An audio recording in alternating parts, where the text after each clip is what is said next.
નામ અને તમારો પરિચય આપજો બાપુ. કચ્છ જિલ્લા કોંગ્રેસ પ્રમુખ વી.કે. હુંબલ. આજે મારા ગામ ભીમાસરનો જ પ્રશ્ન હતો.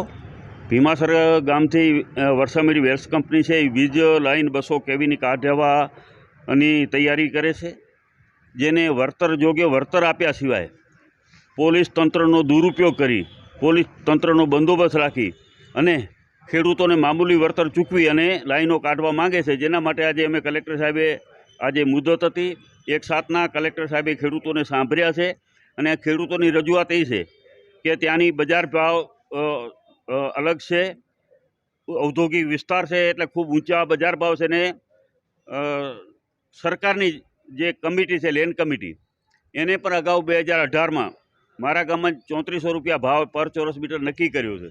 તેના પછી તો જંત્રી વધી છે, ડબલ ભાવ થઈ ગયા છે.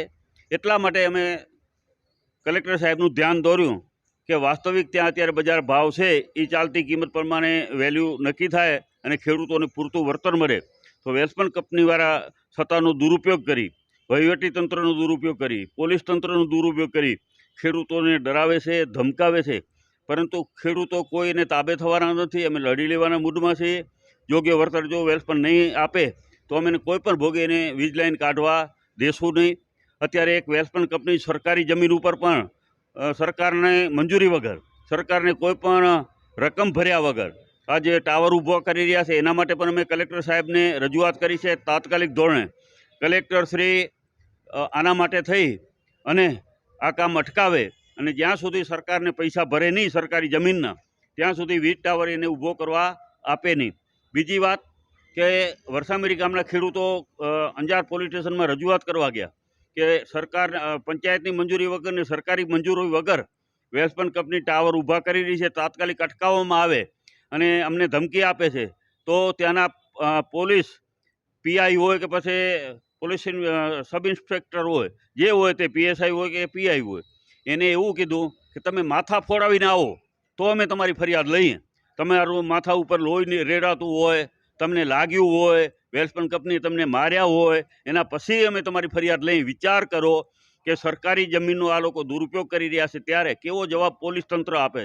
એટલે પોલીસ તંત્ર માત્ર ને માત્ર કંપનીના એજન્ટ બનીને કામ કરી રહ્યા છે. વહીવટી તંત્રનો પણ દુરુપયોગ કરી અને લાઈનો કાઢવા માગે છે.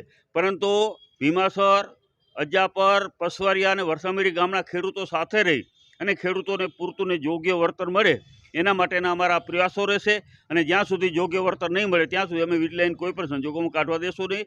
કલેક્ટર સાહેબને અમે આજે આધાર પુરાવો આપ્યા છે કે શું ત્યાં ભાવ ચાલી રહ્યા છે. સરકારે જ પહેલાં અગાઉ આજથી 2018માં ભાવ નક્કી કરેલા છે લેન્ડ કમિટી, એનાથી પણ નીચા ભાવે આ વેલ્સપન કંપની લાઈન કાઢવા માગે છે. ત્યારે આ બધા પુરાવા અમે કલેક્ટર સાહેબને આપ્યા છે. કલેક્ટર સાહેબે પણ ખાતરી આપી છે નિયમ મુજબ જે પણ વળતર મળવાપાત્ર હશે એના માટેનું ચોક્કસ કરીશું. અને અત્યારે ચોમાસાની એક તો સિઝન છે એટલે અમારી બીજી રજૂઆત એવી હતી કે ચોમાસામાં અત્યારે વીજ લાઈનનું કામ ન થાય, કારણ કે ખેડૂતોને ખેતી કરવાની હોય તો ક્યારે ખેતી કરે, એનો પાક ક્યારે લે.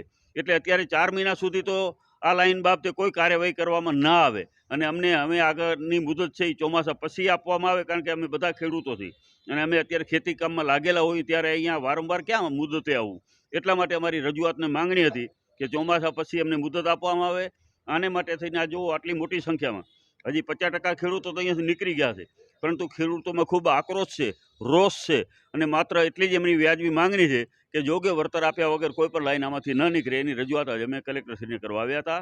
આ બધા અંજાર તાલુકાના ભીમાસર, અજાપર, પસવારિયા અને વરસામેડી ગામના ખેડૂતો છે. આભાર. નામ અને તમારો પરિચય આપજો. મારું નામ કાપડી કેશવજી નારણ, રહેવાનું અંજાર. મારા વરસામેડી સીમની અંદર ખેતર આવેલું છે. જે હું નોટિસ દેવા પોલીસ સ્ટેશને ગયો હતો ત્યારે પોલીસવાળાએ જે હોય છે પોલીસ સ્ટેશન ઉપર એને એમ કીધું અમે અરજી નહીં લઈએ, જો તમારા માથા બાથા તૂટેલા હોય તો અમે અરજી લેશું, ત્યાં સુધી અમે અરજી નહીં લઈએ. એ આપણે પોલીસ સ્ટેશનના જે હોય ને ના પીએસઓએ કીધેલું.